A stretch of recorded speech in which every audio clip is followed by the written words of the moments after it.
Hello parents. तो दो चीज़ों के लिए आज एक वीडियो बनाया जा रहा है। एक नंबर वन है कि एक मम्प्स करके एक बीमारी निकल रही है, बच्चों को गाल में ऐसे सूजन आ जा रही है। तो उसको सादी भाषा में गाल पचोड़िया बोलते हैं, गुजराती में, हिंदी में कन्वर बोलते हैं, लाफोटिया बोलते हैं, अलग अलग उसके नाम है। ये एक्चुअली होता है वायरस की बीमारी से, जो सलाइवा से, अपनी लार से या लार जिस चीज़ों से छुई हो उनसे ये फैलता है एक बच्चे से दूसरे बच्चे में। आमतौर पे बच्चों में होता है, कभी कभी एडल्ट्स में, बड़ों में भी होता है। तो वायरस से होने वाली बीमारी है, तो अपने आप से वो 7 दिन या 14 दिन, 1 या 2 वीक में धीरे धीरे ठीक हो जाता है। आमतौर पे डॉक्टर्स जो दवाई देते हैं, वो जो तकलीफ़ होती है, जैसे दर्द है या उसकी वजह से बुखार है या भूख की कमी हो गई है, उसकी ही दवा देते हैं।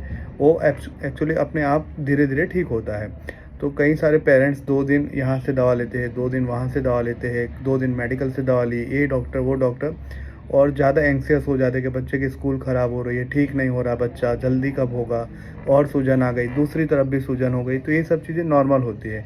जैसे एक जुकाम होता है वायरस की वजह से, ऐसे ही एक है, अपनी जो लाड़ ग्रंथि होती है उसमें उसमें सूजन आ जाती है। ये नॉर्मल चीज़ है और 2 वीक में धीरे धीरे ठीक हो जाता है। तो अपने डॉक्टर पे, जहाँ से भी आप दवा ले रहे हैं, उन पे ट्रस्ट करके जो भी मेडिसिन है उसका कोर्स पूरा कीजिए और घबराइए नहीं। सिर्फ ध्यान इतना रखना है कि इस दौरान खट्टी चीज़ें नहीं देनी है, ज़ोर से चबानी पड़े ऐसी चीज़ें नहीं देनी, और ठंडी चीज़ें नहीं देनी है, जैसे आइसक्रीम है या तो बाहर के फ्रूट सलाद वगैरह है, और कान में रुई लगा के रखना है।